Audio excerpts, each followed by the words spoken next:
Hey guys, so I'm going to go into a little bit more detail about central angles and their inscribed angles and where that formula comes from, the fact that the inscribed angle is half of the central angle, or the central angle being double the inscribed angle.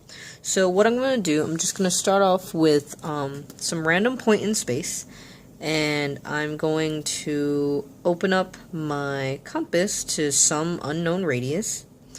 And I'm just going to make this circle, and from that circle I will then create some random central angle. Alright then, so here I'm going to create this central angle. So I'm going to mark this point as B, and then I'm going to finish that up. Mark this as C. So if I were to use my compass, my protractor, and just trying to determine what the angle measure is, I'm going to see, if I read it this way, that it's about 100 and I believe 14 degrees. So let's say this is about 114 degrees approximately. So 114 or 150, I'm not too sure, or somewhere in between. So if this is my central angle, then my arc, my intercepted arc, also has a measure of 114 degrees. And remember, when we measure arcs in degrees, it's pretty much saying that it's a radial turn, alright? So let's say you're standing at this point and you're looking around, like let's say you're looking at a race happening.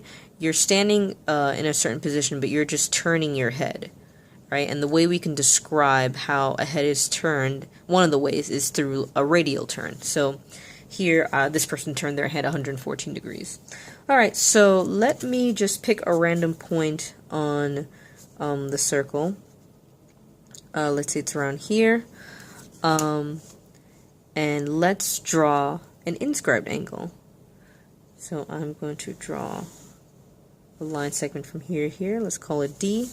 And then I'm going to connect D to C.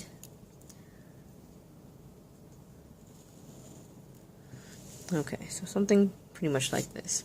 Alright, so now the question is, what is the measure of angle D? So, by using my protractor again, I see that my angle measure is around 57 degrees. And I know if I do 57 plus 57, right, that will be 14, 10, that'll be exactly 114 degrees.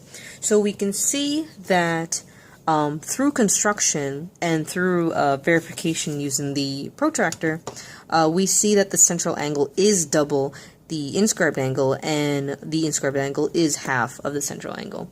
And that's pretty much it. If you ever want to verify any geometric properties, I always recommend doing constructions. Again, make sure you have like a good quality compass, because you don't want it moving around when you're doing these constructions, and then, like, of course, measure things out.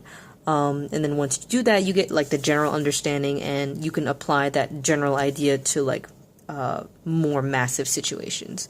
But that's pretty much it. Let me know if you have any questions or comments, and leave them in the comment section below. Like and subscribe, of course. Alright guys, take care. Bye!